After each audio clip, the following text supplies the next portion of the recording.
नमस्ते बच्चों, कैसे आप? आशा करती हूँ बहुत अच्छे से होंगे और मन लगाकर पढ़ रहे होंगे। चलिए हिंदी को आसानी से सीखें।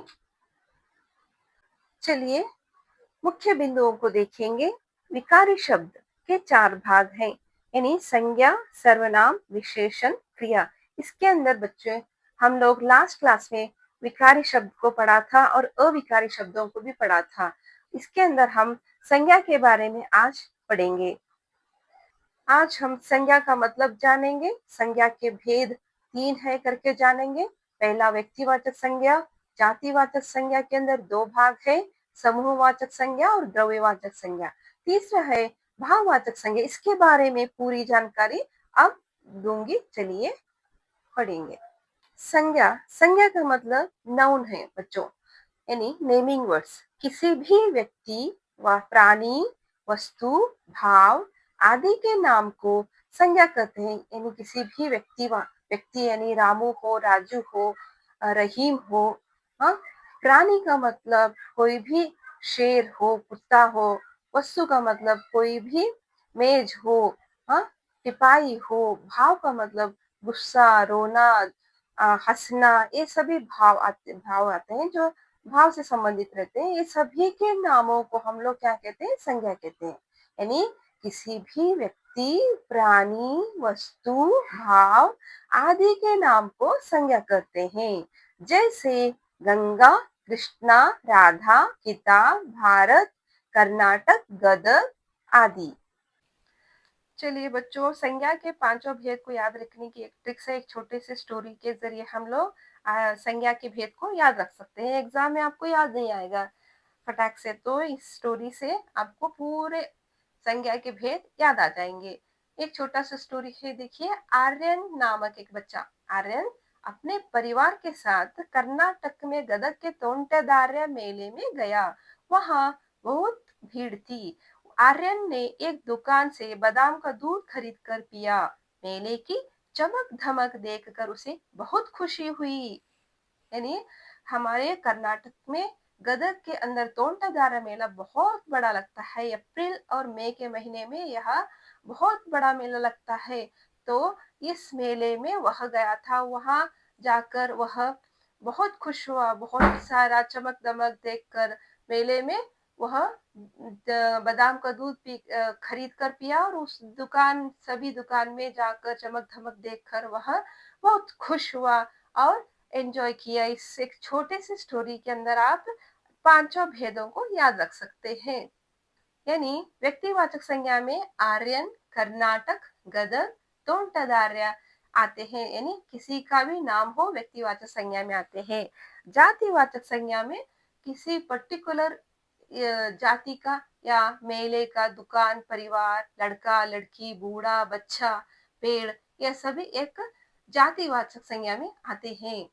नहीं, पर्टिकुलर का जातिवाचक संज्ञा है मतलब ये किसी भी एक पर्टिकुलर बूढ़ों का एक जाति हो, बच्चों का, पेड़ का, इस तरह से एक जातिवाचक संज्ञा में मेला, परिवार, दुकान आता है।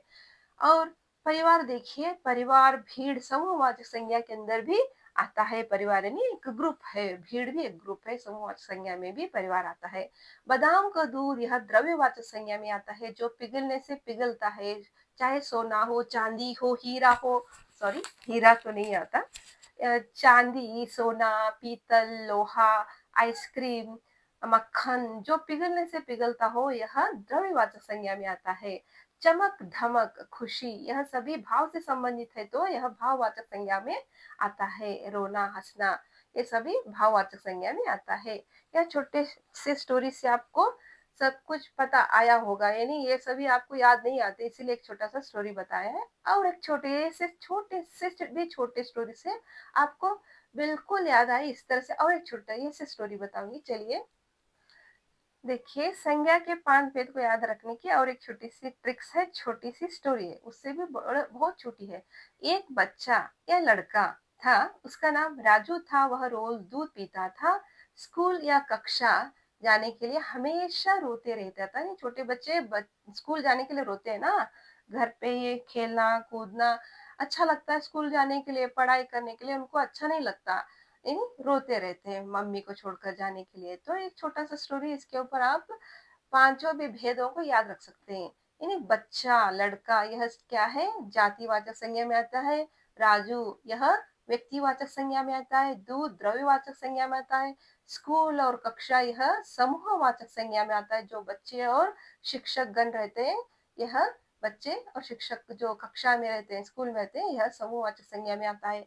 रोते रहता था, यानी रोते, हंसना, यह सब कुछ भाववाचक संज्ञा में आते हैं। से देखिए व्यक्तिवाचक संज्ञा राजू, जातिवाचक संज्ञा में बच्चा, लड़का।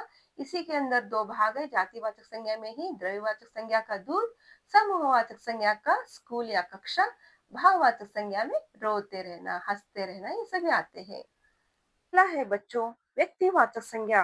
व्यक्तिवाचक संज्ञा का मतलब है किसी विशेष व्यक्ति, वस्तु, स्थान के नाम की जानकारी देने वाले शब्द व्यक्तिवाचक संज्ञा कहलाती है। यानी किसी भी व्यक्ति का नाम, किसी भी विशेष व्यक्ति, वस्तु, स्थान के नाम की जानकारी देने वाले शब्द को हम लोग क्या कहते हैं?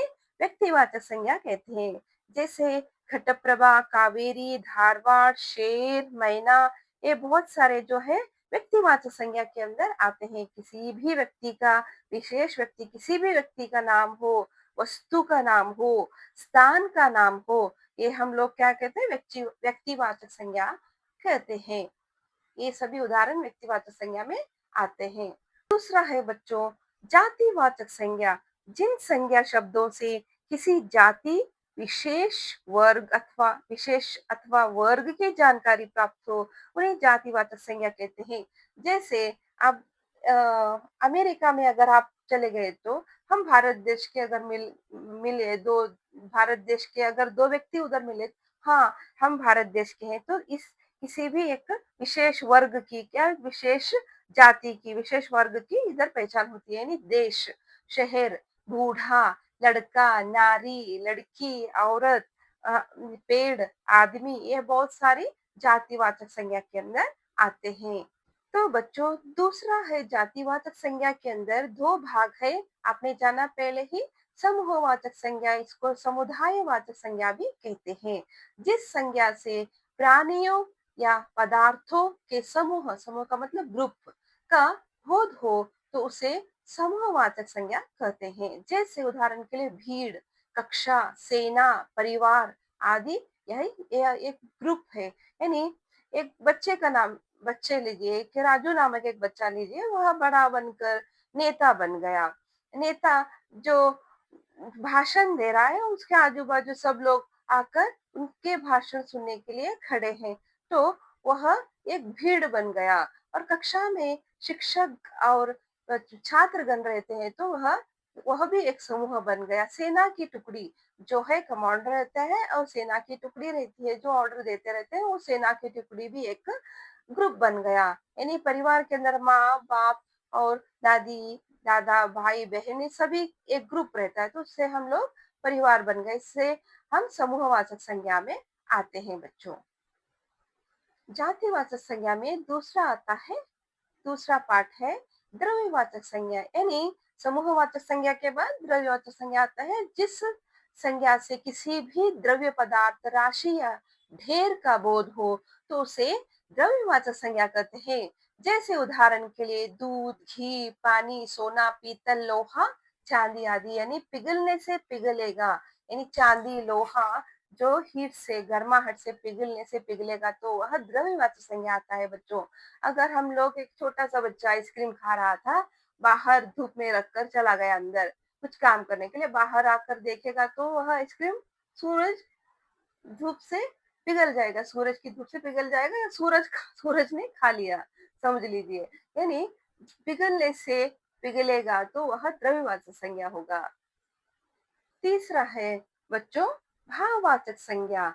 जिन संज्ञा शब्दों से गुण, दोष, दशा, भाव, धर्म, व्यापार आदि का बोध होता हो, तो उसे भाववाचक संज्ञा कहते हैं। यानी उन सभी भावों को हम लोग भाववाचक संज्ञा कहते हैं।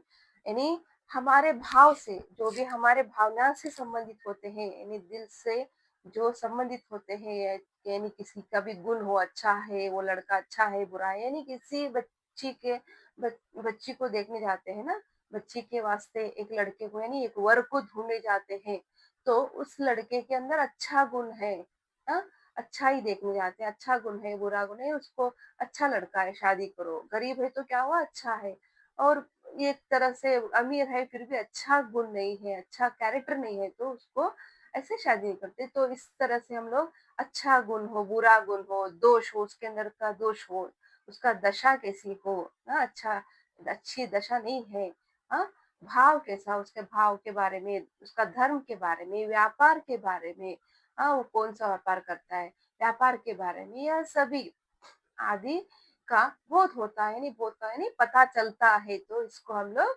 भाववाचक संज्ञा कहते हैं। इसके अंदर बहुत सारे बचपन आती है, हरियाली, लंबाई, मित्रता, खेल, अच्छाई, वीरता, बुराई, रोना, हंसना, गाना यानी गुस्से में बैठना यानी मुंह फुलाना, ये सभी भाववाचक संज्ञा में आते हैं। यानी बचपन, हरियाली, लंबाई, मित्रता, खेल, अच्छाई, वीरता आदि भाववाचक संज्ञा में आते हैं।